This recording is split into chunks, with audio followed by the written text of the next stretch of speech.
أشرقت نفسي بنور من فؤادي حينما رددت يا رب العباد. أعوذ بالله من الشيطان الرجيم. بسم الله الرحمن الرحيم. إن الحمد لله نحمده ونستعينه ونستغفره ونعوذ بالله من شرور أنفسنا ومن سيئات أعمالنا. من يهده الله فلا مضل له ومن يضلل فلا هادي له. أشهد أن لا إله إلا الله وحده لا شريك له وأشهد أن محمدا عبده ورسوله. رب اشرح لي صدري ويسر لي أمري واحلل عقدة من لساني يفقهوا قولي. So if you can remember, we started talking about, it's been a while since we did Seerah, which is why I asked you to try and listen to the last two durus so we can just spend brief time recapping. So if you remember, we said that the Prophet ﷺ has arrived in Medina, and he has these four main projects that he wants to work on as soon as he arrives in Medina. Can anyone tell me what the first two were? Because we've covered them, and today we're going to do the third thing that he did when he comes to Medina. You can either unmute or chat, whatever is easier for you.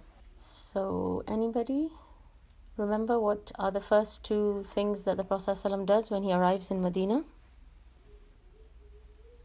The first one is the building of masajid. Yes, and the second one, I think, between Muhajirin and Ansar, the brotherhood. Yes, excellent, mashallah. Yes, that's right. So the first thing he does is he establishes the masjid.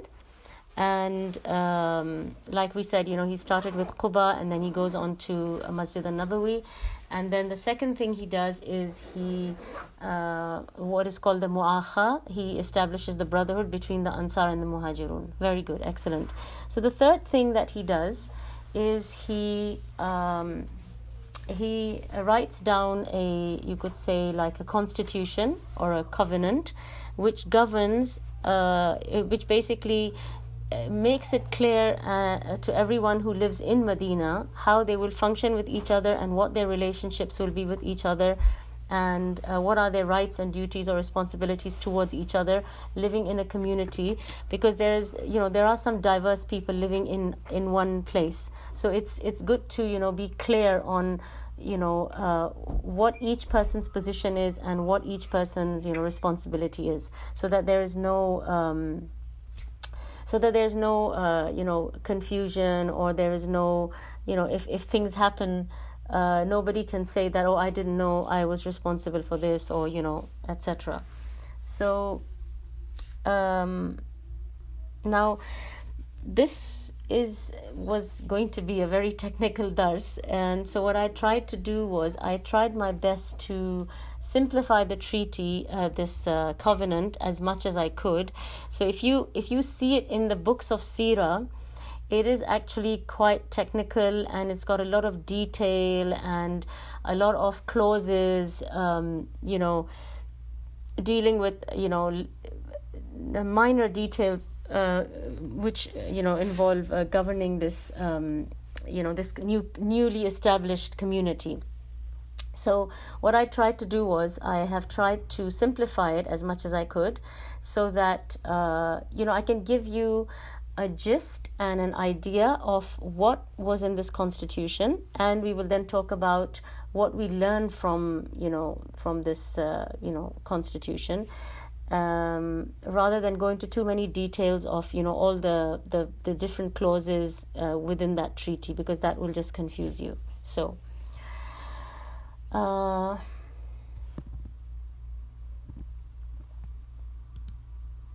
now the treaty consists of these four main things, because can you tell me what kind of people were living in Medina at the time that the Prophet ﷺ arrived?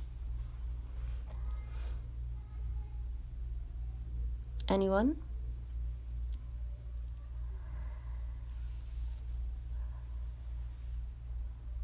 Okay, my daughters here are trying to answer. Yes? Speak up. The Jews. Okay, very good. So she said the Jews. Yeah, there were Jews in Medina. Jewish. Yeah, very good. Who else was in Medina at the time?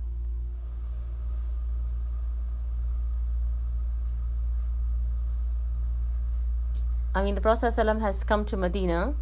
So obviously, we have Arabs of two types, right? We have Muslim Arabs and we have Mushrikeen, right? Who are still pagan, similar to the Arabs in Mecca. So we have Arabs divided into Muslim and Mushrik or Mushrikeen, and then we have the Jews. Okay, so we have three different types of people living in one area. We have Muslims, Mushrik, and Jews. Jews are obviously not referred to as Mushrik because they are Ahlul Kitab. So they have different set of rulings. Okay, now, so this treaty that the Prophet ﷺ writes out is very detailed. It explains everything very clearly, so there's no ambiguity or confusion, and it delineates the rights and responsibilities of these three main categories of people and how they're supposed to interact with each other and how they are supposed to interact with outsiders. So these are the three main things that we're going to go through, inshallah.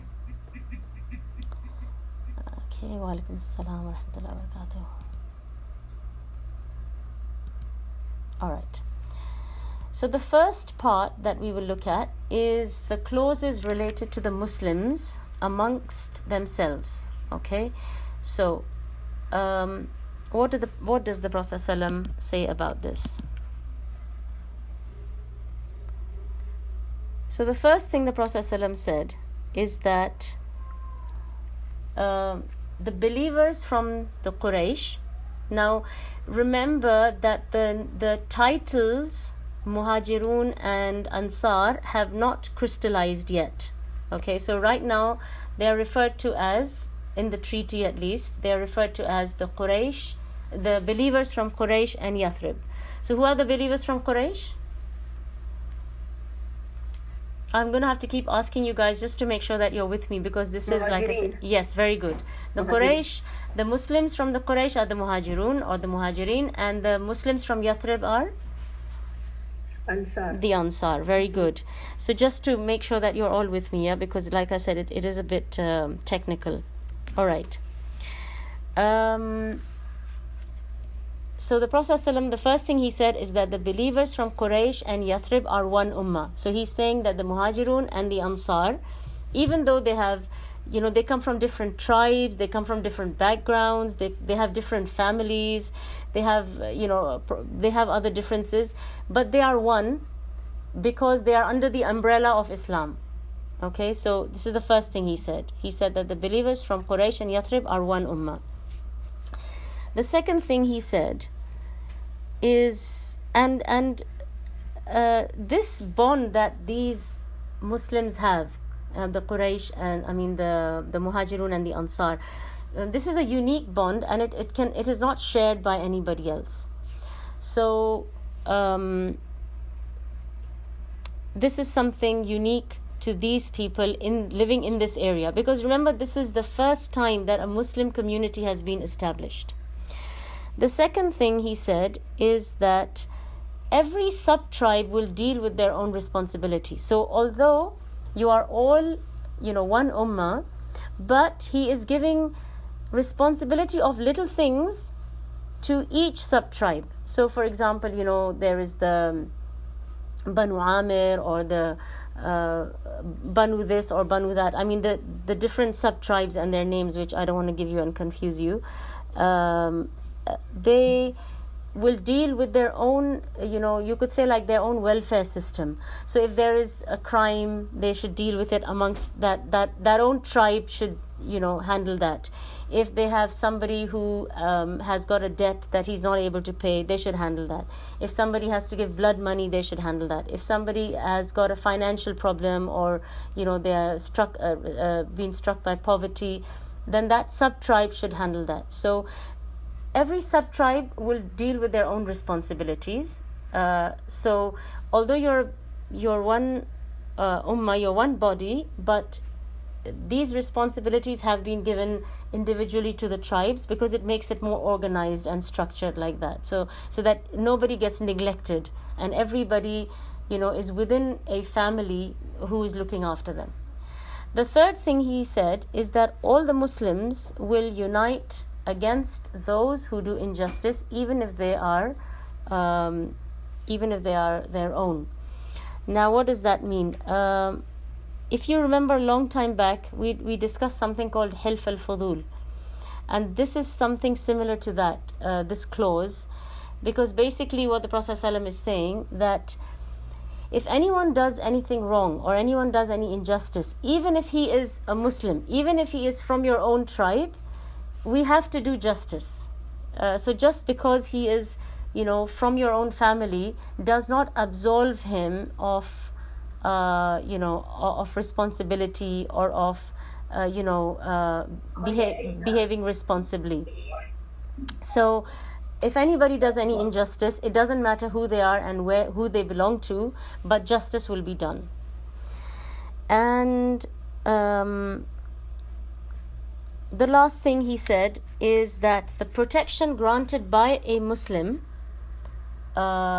is the same unconditionally. What he's trying to say is that it doesn't matter if it is a free Muslim or a slave Muslim or a young baligh Muslim who gives protection to another Muslim or to another person, their protection is considered to be the same. Okay, so irrespective of status. So basically he's just you could say getting rid of this concept, that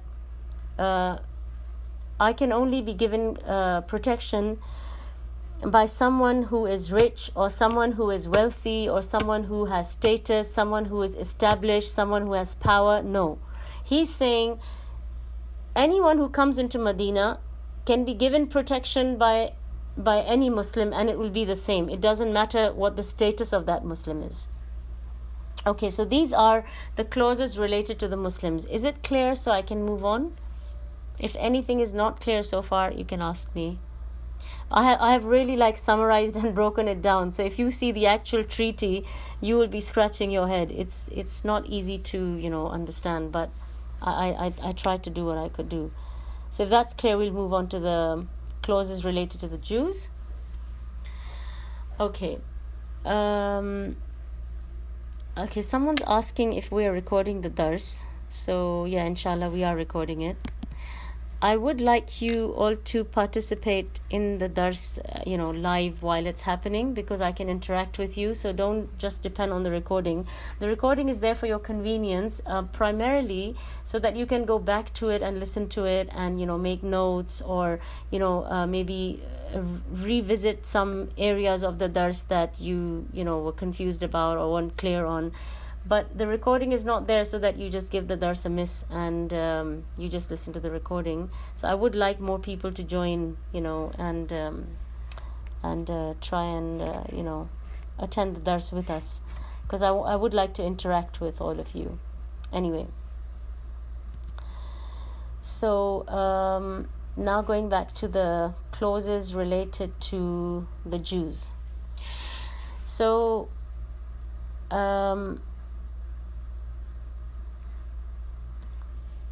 now, the Prophet ﷺ said that the Jews are one ummah along with the believers. So you can see the justice of the Prophet ﷺ here. He's not sidelining them. He's not putting them in a separate, box or a separate category. He's saying they are also one ummah with the believers. So they live in the same city, and they are, part of the same, group of people with the believers. So that's the first thing. The second thing he said is they are responsible for their own internal affairs, similar to what he said about the sub-tribes, right? He said each sub-tribe will deal with their own, minor issues. So the same thing with the Jews, that any minor issues that arise, they will deal with it amongst themselves, whether it's financial, related to marriage, related to murder, crime, any of these kind of things, you handle it yourself within your own community. So he is giving them a lot of their own rights and, their own space.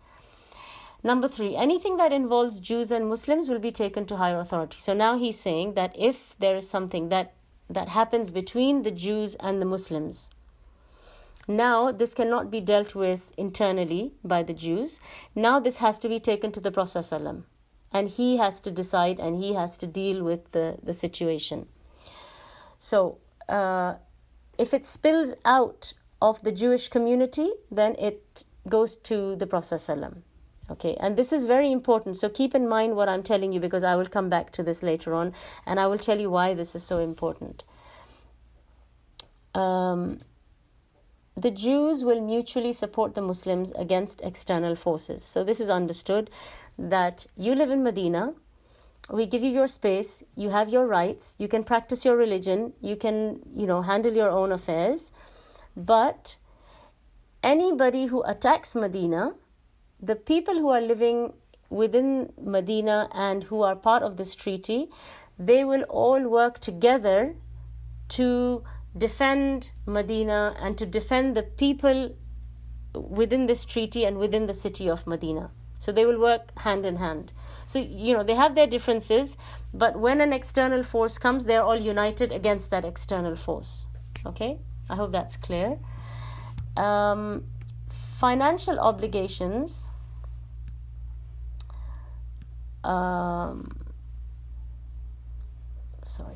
Trying to move this. Financial obligations will apply with regards to external enemies. So what that means is that domestic matters and domestic issues can be dealt with by the Jews themselves, within themselves. But when it comes to, for example, fighting, battle, spending on defense, then the Jews are equally responsible to spend on the defense of the city of Medina as the Muslims are. So when it comes to defense, they are all going to share the load, financial load. Okay, I hope that's clear. So the financial obligation is on both sides. It's on the Muslims and the Jews together to, put their, wealth together to defend and deflect any fasad or any problems from the city of Medina. Number 6, no Jew can leave Medina without permission from the Prophet ﷺ. So this is a clause he put there, because leaving Medina, I'm not talking about just, traveling or going out on an excursion or something like that.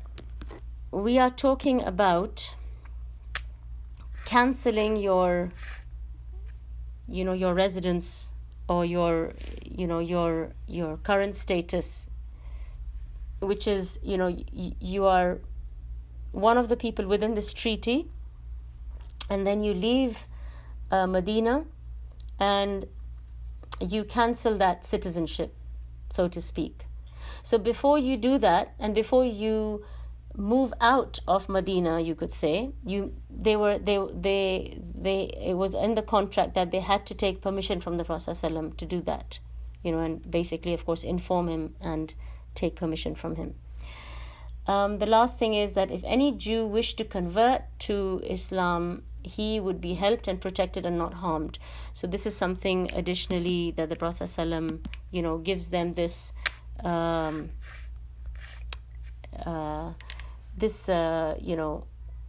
you could say privilege, that anytime they want to come to Islam, they are allowed to do that, and all they have to do is they have to just take the Shahada, and they will be helped, protected by the Muslim community, and nobody's allowed to harm them. No one is allowed to cause them any problem or any grief once they've done that. So these were the clauses related to the Jews. Is it clear? If there's any questions, you can ask me now, or you can make a note of them. Okay, some people can't hear me. Can everybody else hear me? Because somebody said in the chat that they can't hear me. I've been talking all this time. Yeah, somebody said like going on final exit. Yeah, if you're going on final exit, you'd have to take permission. Okay, so some people can hear me. So those who can't hear me, maybe you can just leave the meeting and then join again, and just check your audio, So I think the problem is not on my end, because a lot of people can hear me. Okay, so that's about the clauses related to the Jews. Now the clauses related to the mushrikeen. So like we said, there were mushrikeen in Medina when the Prophet ﷺ arrived. So you remember, when the Prophet ﷺ arrived, a lot of the people in Medina had accepted Islam, they had embraced Islam, but at the same time there was a group of Yathribites, you could say, who had not accepted Islam. So they were still mushrikeen, they were still pagans. And then there were the Jews, right? So now these pagans, they only lasted for about a year or year and a half until the Battle of Badr. So what happened is that when the Battle of Badr happened, and the Prophet ﷺ comes back to Medina after Badr, and he has, he's victorious, they realized that, there's just a small number of us. The majority of them are Muslim, and they have just, had victory over the Quraysh of Mecca. And so they realized that, this is not worth it. I mean, they realized that they are in a very inferior position. So what they did is that they became Muslim, but then some of these people are the ones who later on go on to become the munafiqun. Remember, there was no such thing as hypocrites in Mecca, right? In Mecca, there was believers and disbelievers. It's the first time that the Prophet ﷺ comes to Medina, and he observes that there are people who say that they are Muslim, who say they are believers, but they are not really believers, they are munafiqun. And so, perhaps it is from this group, who are mushriks. And then the Prophet ﷺ, he's, after his victory at Badr, they switch to Islam, but inside they still haven't made the switch. Inside they still haven't accepted Islam. And so they form a large group of the munafiqun. The only main clause that I want to share with you that relates to the mushrikeen is that the Prophet ﷺ said that no mushrik can offer protection or support to the pagans of Quraysh whilst living in Medina. So they can, if they want to, internally they feel inclined towards the Quraysh of Makkah because they are pagans and the Meccans are pagans. That's a different thing. But as long as they're living in Medina, they can't offer the Quraysh any support, any aid, any defense. They can't be on their side, basically, right? So naturally, because they are mushrikeen, it's understood that their inclination is towards other mushrikeen, right? You will tend to flock, or you feel you want to support the people who are similar to yourself. So naturally, if they are mushrikeen, they feel that their support lies with other mushrikeen. But the Prophet ﷺ is making it clear to them that as long as you are inhabitants of Medina, you can't offer open, clear support to the mushrikeen, and especially not against the Muslims. Okay, so I hope that's clear. So these were the three main categories of people, and the three main, you could say, clauses that the Prophet ﷺ drew out. And of course, these are just my words, by the way. Like I said, the actual constitution or the actual covenant, if you look at it, it's different. It's worded very differently, and it's in a lot of detail. There are lots of names of tribes and sub-tribes and etc. So I've just tried to just simplify it for you. So this is not the official, constitution. This is just, my version of the constitution. Okay. General clauses. So now these clauses, they apply to all three of them. That's why I've put them under general. Okay, so the interior of Yathrib is a haram for the people of this treaty. So what the Prophet ﷺ is saying is that for the people of Medina, Medina is a haram. Can anybody tell me what does it mean when we say a place is haram? You can't fight. Okay, yes, very good. So there are certain things which are permissible and halal to do outside this haram, but when you come inside the haram, it becomes haram. Okay? So whatever is permissible outside, once you come into this area which is called a haram, those same permissible things become impermissible. They become haram. Okay? So for example, like Tahmina said, fighting. So fighting or brandishing your weapon is not allowed within the haram area. Anybody else? Anything else? Yeah, one of my girls wants to say something. Okay, so yeah, harming any creatures or killing. When I say killing, I mean like hunting. Hunting animals within the haram area is not allowed. But dhabiha is something different, right? Because you want to eat chicken, meat, whatever, and you slaughter, that's a separate thing. But we're talking about hunting just for fun, for entertainment. You're not allowed to do that within the haram area. Anybody else? Anything else? Cutting trees, yes, very good. Cutting trees is, it's...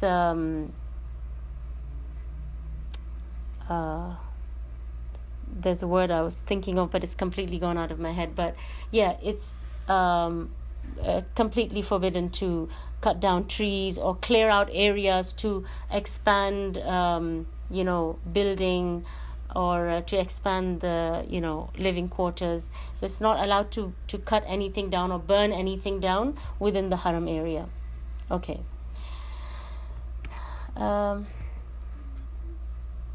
Yeah, we already said about the weapons. Okay. Yes, very good. Lost items have specific rulings within the haram area. Very good. Okay. Now, what are the boundaries of Medina? So now, because Medina is a haram, it is important to know what are the boundaries, because the rulings of haram only apply within the boundaries. Once you come out of the boundaries, those rulings don't apply anymore. So it is important to know what are the boundaries. So the Prophet ﷺ, he has demarcated these boundaries using the two mountains in the north and the south of Medina, Ayr and Thawr, and the Harratain, the volcanic plains on the east and west.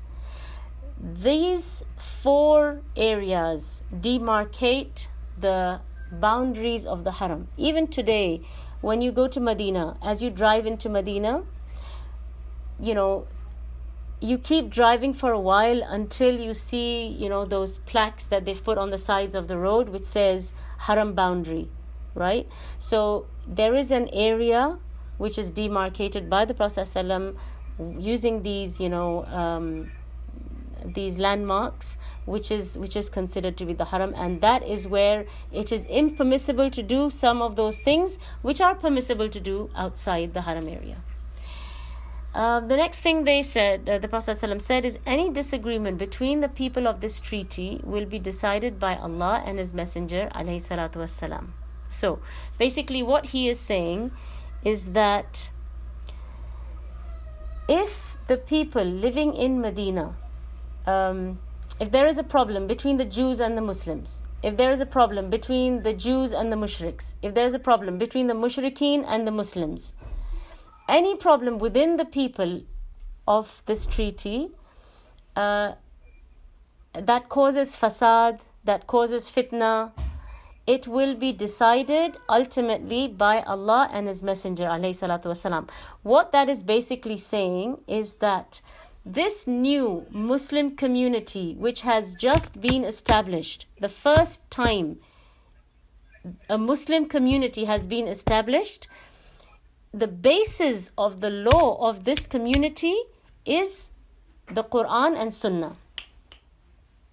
It is Allah and His Messenger alayhi salatu wasalam, which is basically saying that this community is ruled, or it is governed by Quran and Sunnah. That is where the basis of the laws that govern this community come from, right? So they're not man-made laws. They're not laws that you and me can come up with. It has to be based on Quran and Sunnah. And then the next point he said is that it is not allowed for any believer who agrees to this treaty and believes in Allah and the last day to support any rebel or any, you could say, opponent or any external forces. So basically, treason, right? Treason is not permissible, and if somebody gets involved in treason, the penalty is most likely going to be death, right, or execution. So anyone who has agreed to this treaty and they have signed it or they have agreed to it, they cannot now go against this treaty and support anyone from the outside, or give any information from inside to those who are outside. And of course, these are the points in the Constitution, but these points were not stuck to, and a lot of people broke the Constitution, they broke the contract, they broke the agreement, they went against it, and they they created a lot of you could say a lot of problem, or the community was not able to thrive like it would have if everybody had stuck to the contract. A lot of people, especially the Jews, they broke the contract left, right, and center. And we will cover that later on when we talk about, some of the problems that happened. And the last point on this slide is that whoever leaves or stays in Medina will be safe. So you are allowed to leave Medina, you're allowed to stay in Medina, and you have safety from the Muslims of Medina, except someone who does injustice or sin. So if you do injustice or sin, now you are not safe, in the sense that now some hudud or some kind of disciplining will have to be implemented.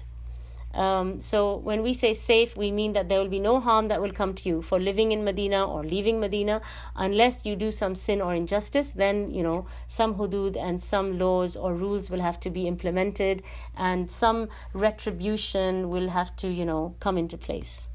Okay, is that clear so far?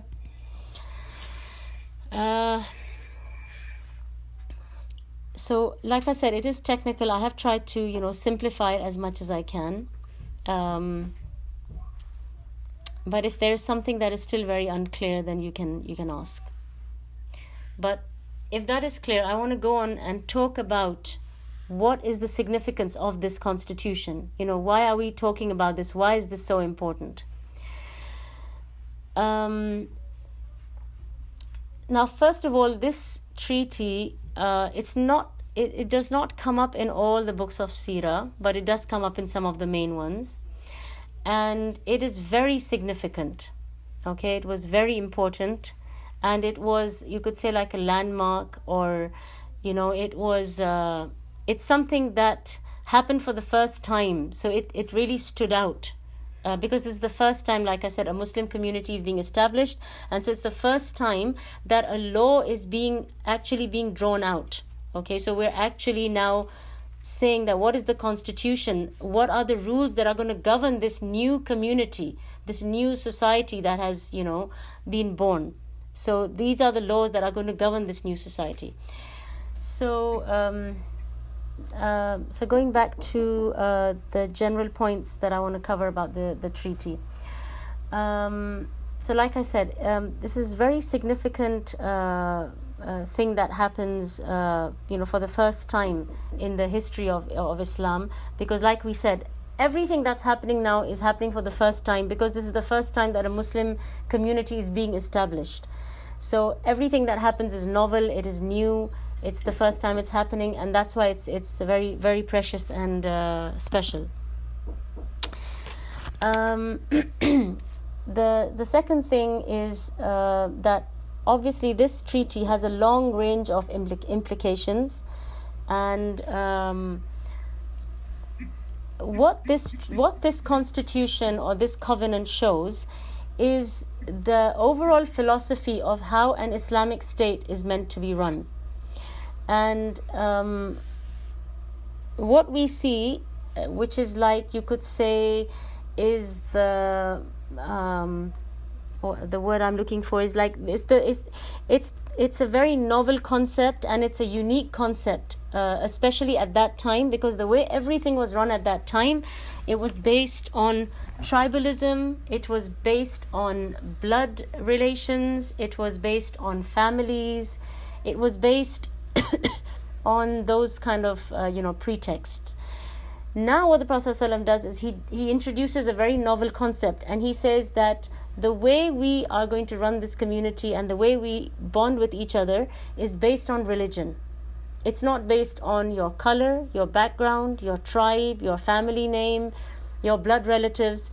And so that's why, you could have a father and a son who are, have different religions, and they don't, they would not fall under the same category in this treaty. So this treaty, the most important novel concept that is introduced into the community at that time is that everything from now on is based on your religion. So your passport actually is religion. So the way you are recognized in this society is whether you're Muslim or non-Muslim or Ahlul Kitab. So either you're Muslim or you're Mushrik or you're Ahlul Kitab, right? So this is something, it was a very new concept to have a faith-based community. It's happening for the first time. It was an unusual concept amongst the Arabs, like I said. And the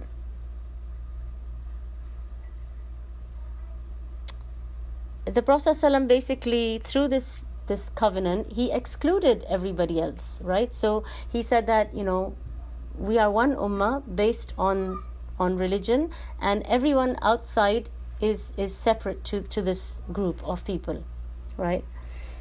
And interestingly, the Prophet ﷺ, he makes a distinction between Ahlul Kitab and the Mushrikeen. So the Mushrikeen and the Muslims, there's a clear, difference between those two. But the Ahlul Kitab, they overlap in some things with the believers, right? They believe in scriptures, they believe in messengers. So there's slight difference in dealing with them. And the Prophet ﷺ, he makes it a point during his time in Medina, as he familiarizes himself with the Jews, with their practices, with the way they run their, communities. And he advises the Muslims to be different from them. Can anyone give me examples of how the Prophet ﷺ encouraged us in, to be different from the Jews? Any examples any of you can think of? I remember he used to do a parting in a different way in his hairstyle to differentiate from how they combed their hair. Yes. Appearance-wise. Yes, mashallah, good. Anybody else? Anything else? Fasting in Muharram. Yes, very good. The fast of Ashura. So the Prophet ﷺ, he said that he fasted the 10th of Muharram because he saw the Jews doing it, and they told him, we do it because this is the day Allah subhanahu wa ta'ala saved Musa alayhi salam, right? And he said, we have more right on Musa alayhi salam. And he said that if I live the following year, I will do 9th and 10th, just to be different from the Jews. There was no other reason, right? So he made a concerted effort to be a little different from the Jews and to encourage the Ummah to not imitate them, 100%, to be different from the way they do things. For example, the Jews of Medina did not used to pray in leather socks. So the Prophet ﷺ, he allowed Muslims to pray in their leather socks, just to be different. The Jews in Medina would not dye with henna. They would not use henna. And the Prophet ﷺ, he instructed the Muslims to dye their hair with henna, to be different.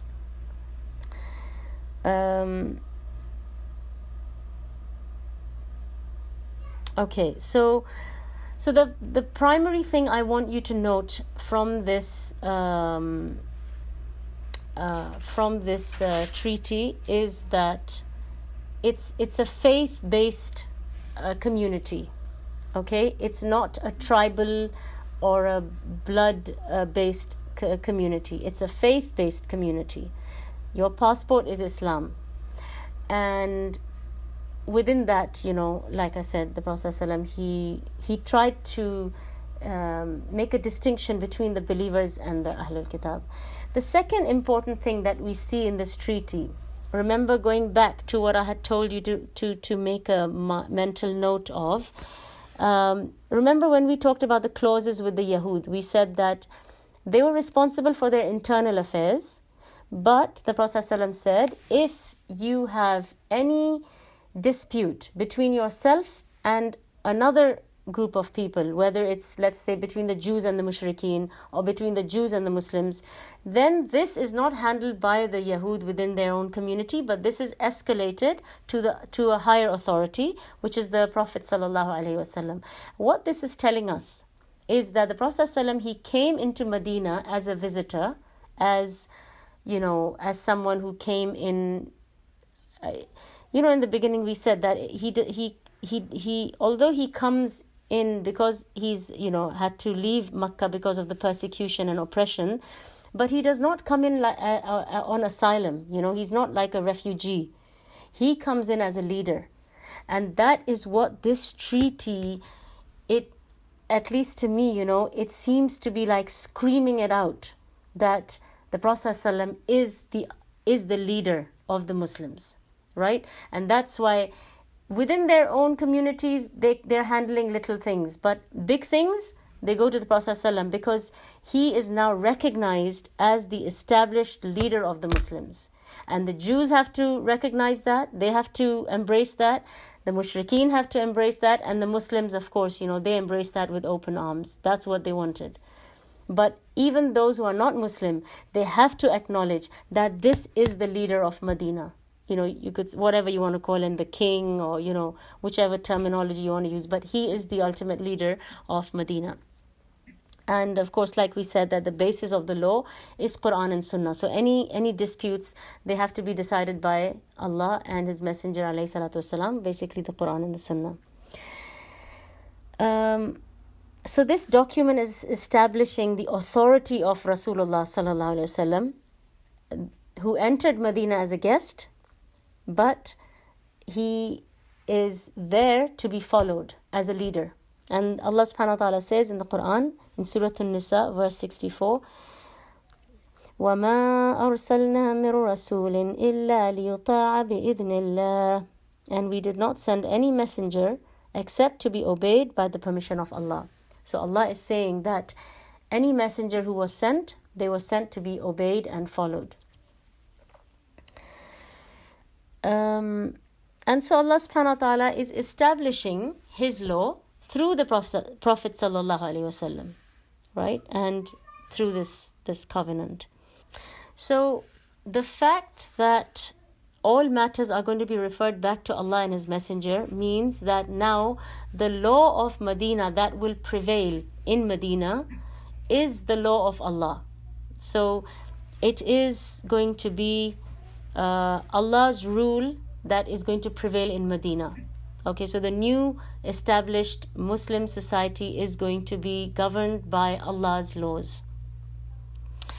The third thing that we see within this treaty, and it's really amazing, especially in the light of accusations that, are made against Muslims today, that Muslims are intolerant, Muslims are racist, Muslims are this and Muslims are that, is we see that, how giving and how kind the Prophet ﷺ is to the Jews. If you go back to the slides that I showed about the Jews, inshallah, when you have the recording, you'll have the slides as well.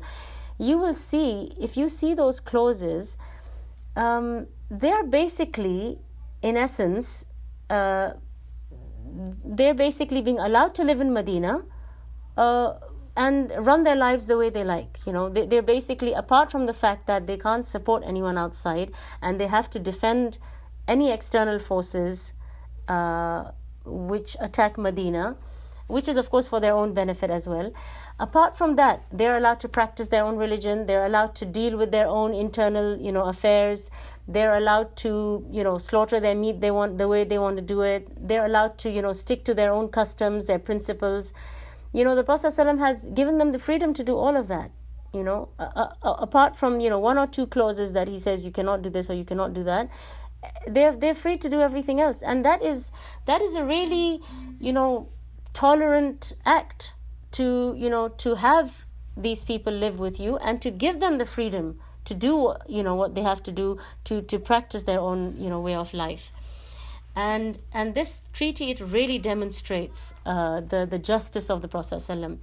And a lot of people, they accuse the Prophet ﷺ of having undermined the Jews, but these are all just accusations, because the thing is that there are problems later on with the Jews, and a lot of their privileges are taken away, but it's not because they are Jews and because the Prophet ﷺ is treating them as,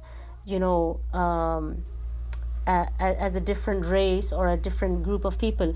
The reason their privileges get taken away is because they don't stick to the contract. Because the Jews, they start breaking, one agreement after the other. That's why everything gets messy when it comes to the Jews. It's because of their actions, it's because of their behavior, it is because of their non-compliance and their disobedience, and they have been known to be like that. So that's the reason they eventually lose everything. Okay. So we see in this treaty that it is very clear that the Prophet ﷺ is extending a hand of tolerance towards the Ahlul Kitab, and the Jews are considered to be citizens of Medina, okay, and they are citizens of an Islamic state, right? They're not thrown out of Medina, they're not asked to leave or live on the outskirts. They're living in Medina and they're considered as citizens of Medina. They granted religious freedom, right? They're allowed to worship however they want, according to their own teachings. And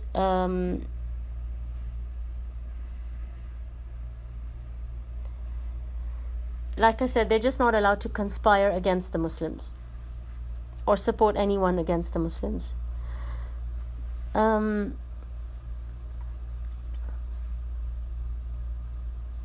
So here we see the starting of a relationship between the Jews and the Muslims, but the reason it doesn't thrive is not because they're not given their rights. They're more than given their rights, but the reason that this relationship does not thrive is because they are unable to hold their share of the contract. They break every rule that you can think of in the contract. And so once this treaty is formed and these rules are put in place, it all goes downhill from there onwards because they're not able to comply. Okay.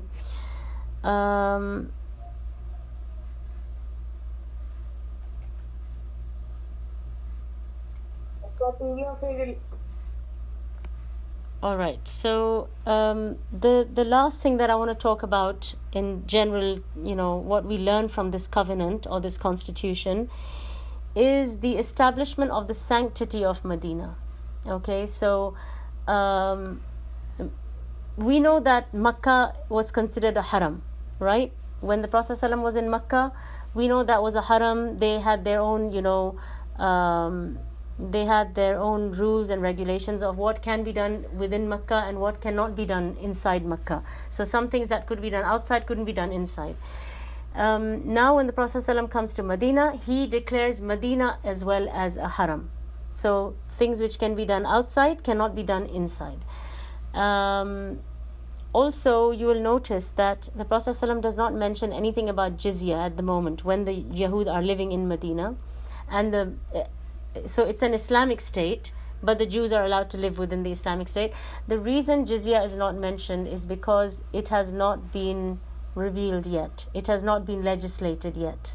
So that's why there is no jizya, and the Yahud are just allowed to live based on this contract and based on their promise to fulfill the covenant or the constitution on this contract. But they're not able to do that. And we already mentioned what it means for a place to be a haram. And the last point that is part of this treaty is that the non-Muslims, they were allowed to do everything, in the sense they're allowed to practice their religion. They were even, if I am not mistaken, they were even allowed to produce khamr and consume it, because this is part of their culture or their religion. But what they were not allowed to do is they cannot support external forces, no treason. And the second thing is they're not allowed to preach their religion. So they're allowed to practice it, but they're not allowed to preach it and pass it on to others.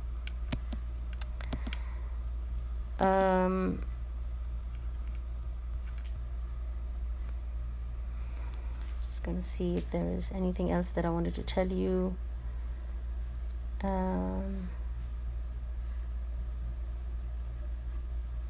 So they were supposed to stay neutral, okay, and support the Muslims, but not side the mushrikeen from outside.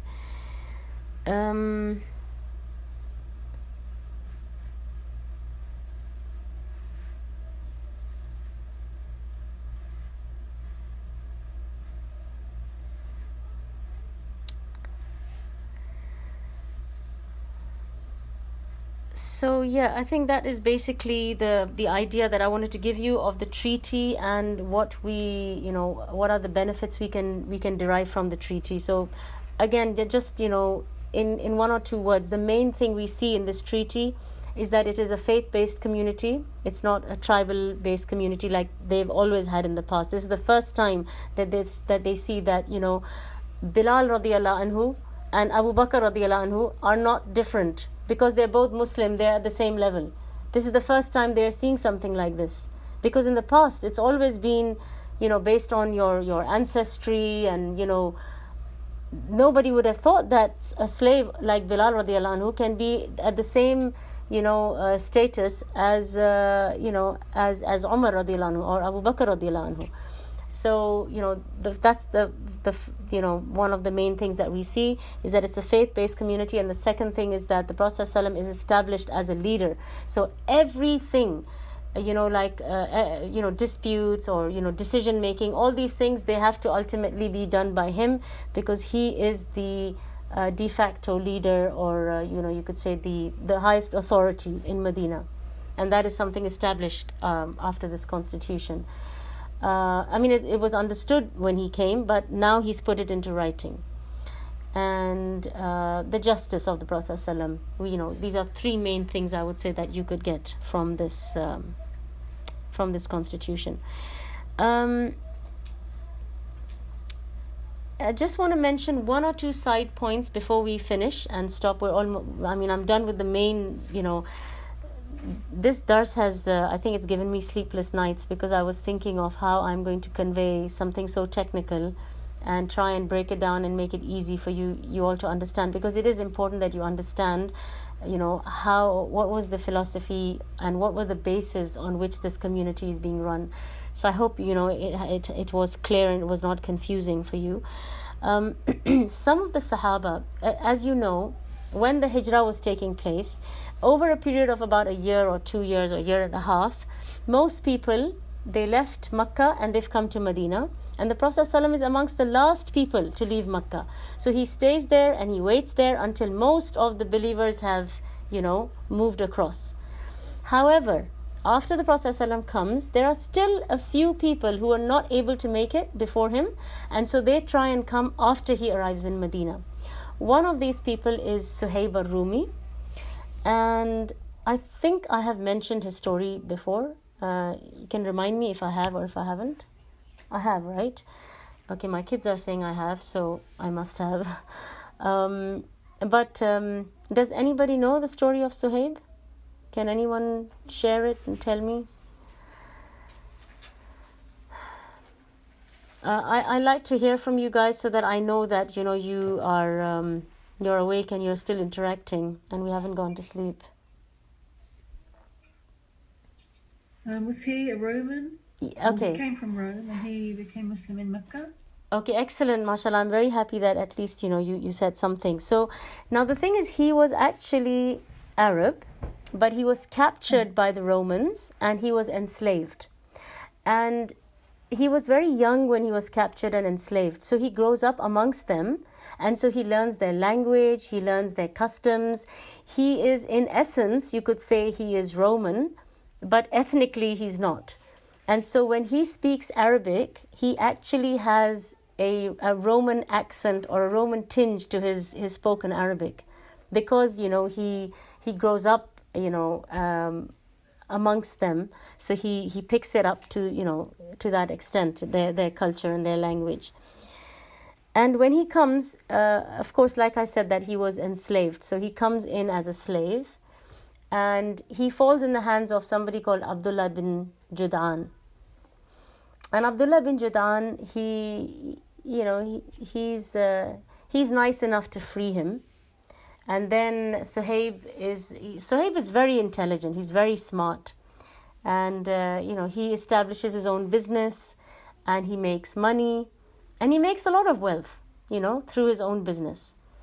Does anybody know what happens when he tries to leave? Okay, wait, my kids are like bubbling to give the answers, but I've like held them back because I want to hear from all of you. Anyone? Does anybody know what happens when Suhaib tries to leave Makkah? So Suhaib is in Makkah after the Prophet ﷺ has moved to Medina. So he's one of the people who's been left behind. So he moves out after the Prophet ﷺ has arrived in Medina. So his hijrah takes place after the Prophet ﷺ. Nobody? Okay, go on. When he was going there, Mushrikeen came and caught him, and he said, I swear by Allah, none of you is going to get to me until I shoot all 40 arrows. None of you will touch me until I kill you with my sword. And then he told them where his treasure was, so they left him and they went to... Okay, very good. Okay, so she's got the whole story right. But none of you probably heard that. Basically, as he's getting out of Makkah, the Quraysh, they somehow get wind that he's leaving, and they follow him and they catch him, they ambush him basically. And what he did was, before he leaves Makkah, he has all this wealth that he made from his business, right? So he digs up a hole and he buries all his treasure and he covers it up. Because you can't carry all of that stuff with you, right? So you just leave it until the situation improves, and then you can go and get your wealth. So they ambush him and they say to him, you came to us as a poverty-stricken beggar. With us you grew wealthy and acquired status, and now you want to take yourself and your money away? By Allah, we will not allow this to happen. So Suhaib, his first response is defense. And he says, he has this... what do you call it? The thing in which you keep all the arrows. He has all these arrows with him, and he says that I will fight you until I put these 40 arrows, each of these 40 arrows into you. And once I have done that, I will continue to fight you with my dagger until none of you is left behind. And he's serious, he's willing to put everything on the line. And so,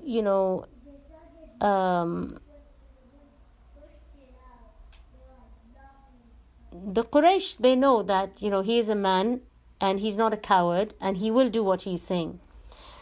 So eventually they negotiate with him, because they don't want to, get into this fight with arrows and daggers. And so they negotiate with him, and he says to them, okay, he says, if I tell you where my treasure is hidden, will you let me go then? And they said, all right, we'll let you go if you tell us where your treasure is. So he tells them where his treasure is, and they let him go. And Allah subhanahu wa ta'ala revealed a verse about him in Surah Al-Baqarah, where Allah says, وَمِنَ النَّاسِ مَنْ يَشْرِي نَفْسَهُ بِابْتِغَاءَ مَرْضَاتِ اللَّهِ وَاللَّهُ رَءُوفٌ بِالْعِبَادِ. And it was revealed about him, and the Prophet ﷺ, he gets wahi about what has happened with him. And so that's why when he comes, the Prophet ﷺ tells him about this ayah. This was one story about someone who was trying to, leave after the Prophet ﷺ, and he faces this difficulty. And we know that a lot of the Muslims who are in Medina, who have already moved from Makkah to Medina, I did mention this before, they become sick and they get this fever, and they become, their health really deteriorates, and they start thinking about death. Abu Bakr radiallahu anhu, Bilal radiallahu anhu, Amir bin Fuhaira, various other Sahaba, they get this, Medina had like these wetlands, like swamps, and they were known to have a kind of fever that would happen and would make people very sick. And they were not used to this in Makkah. So, they're very sick and they're almost delirious. So when Aisha radiallahu anha, she speaks to some of them, she asks them how they are. They're just like they're uttering lines of poetry. They're thinking of death. They're like saying all these kinds of different, like you could say, like abstract things that they're saying, because they're delirious with this fever. So Aisha radiallahu anha, she goes to the Prophet ﷺ and she says, I went to the Messenger alayhi salatu wasalam and informed him of what is happening to these people, and he said, "Oh Allah, make us love Medina as much as we love Makkah, or even more. Make it sound and bless us in our sa'a and mad. Remove its fever and put it in al-juhfa." So the Prophet ﷺ, when he hears Aisha radiallahu anha's complaint, he makes dua for Medina, and he says, Allah, make them love Medina like Makkah or even more. And he says, make it, he asks Allah to bless the rizq in Makkah, the sa'a and the mad, which is, weighed in the hands. And he says, remove its fever. So, take away the sickness which is in Medina and take it to, there's another nearby area called Juhfa. He says, take it to Juhfa. It is so amazing, this dua that the Prophet ﷺ makes for Medina, because after the conquest of Makkah, the Sahaba, Abu Bakr radiallahu anhu, Bilal radiallahu anhu, Umar, Uthman, all the people who really hated, because if you think about it, hijrah is not an easy thing. So first of all, you have to leave what you're familiar with. You have to leave all your belongings. You have to leave your home. You have to leave your family. You have to leave all of that, and now you have to go to a place which you haven't chosen. You haven't selected this place. It has been selected for you. So like it or lump it, this is where you are going to, end up. So you go there, and then on top of that, the climate doesn't suit you, and you become extremely sick.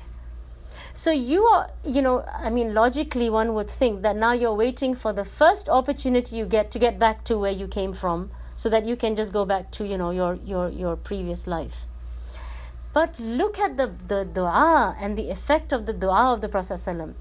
After the conquest of Makkah, when the Sahaba had the freedom, they could stay in Makkah, they can go to Medina, because now everything has, been taken over by Islam. But they all go back to Medina, because the love that they have for Medina now, it cannot be compared to their love for anything else. And until today, any believer who has Iman in their heart, when you see Makkah, right, when you're driving into Makkah and you see the huge black, towering mountains of Makkah, and you see the huge, the minarets and the pillars of the Haram, you feel this kind of awe and majesty that is attached to the city of Makkah. But when you come to Medina, and Medina is like, it's flat, it's mostly like a plain, right?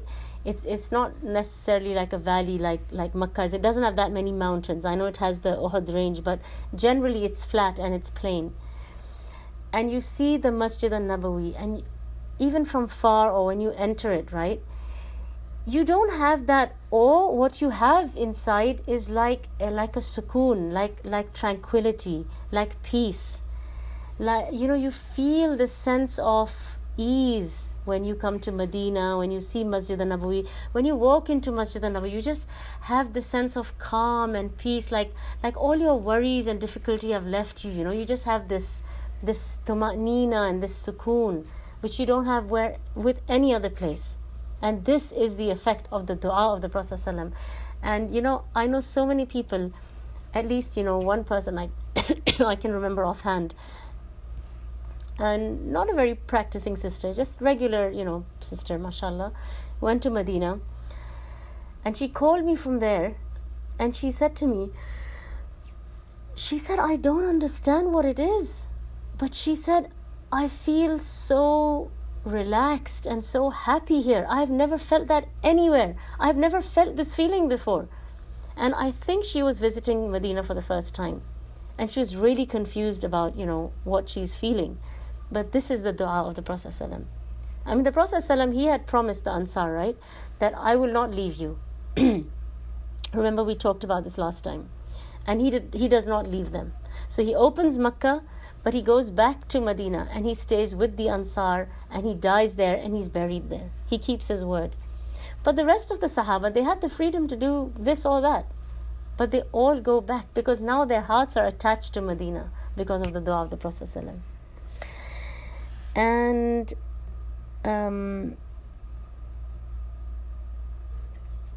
Medina actually becomes the most beloved place to them on the face of the earth. And the last point I just want to mention to you is the first newborn in Medina. I mentioned this in one of my hadith classes. Can anybody remind me who it was? We mentioned the whole story about him. Who is the first child that is born in this Islamic state, in this Islamic land, in this Muslim community? Who's the first child who was born here? Oh, excellent. Alhamdulillah, somebody knows. Abdullah ibn Zubair. So Asma bint Abu Bakr, the daughter of Abu Bakr, she's heavily pregnant when she moves to Medina. And she says, I migrated to Medina while I was at full term of pregnancy. And she said, I stopped at Quba where I gave birth to him. Then I brought him to the Prophet ﷺ and put him in his lap. The Prophet ﷺ asked for a date. He chewed it, and he put some of its juice in the child's mouth. So the first thing that entered the child's stomach was the saliva of the Prophet ﷺ. Then the Prophet ﷺ rubbed the child's palate with a date and invoked for Allah's blessings on him. And he was the first child born amongst the emigrants in the Islamic land. And she says this, she refers to it as him being born, the first child being born in Medina, but she doesn't say Medina, she says in the Islamic land, because this is the first time that this community has been established. And so it stands out by this characteristic that it's a Muslim community, and it has just been born, and this is the first child who's been born into this community, and that is Abdullah bin Zubair. And he's the first baby who comes into this community. And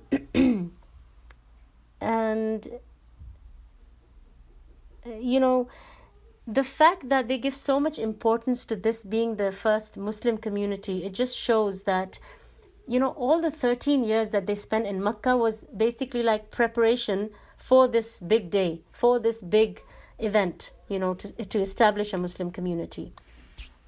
So, it's just, it's a very amazing thing, this whole constitution and establishing this community. It is a very, very big thing. It's the first of its kind, and it's the first time it happens. So with that, inshallah, I want to stop here, inshallah, and next time we will talk about the Islam of one of the Jews who comes to Islam, and we're going to talk about the changing of the Qibla. So inshallah, unless you have any questions, we're done for today, inshallah, and you're free to leave unless you have questions. Subhanakallahumma wa bihamdik, ashhadu an la ilaha illa anta, astaghfiruka wa atubu ilayk. وآخر دعواهم أن الحمد لله رب العالمين.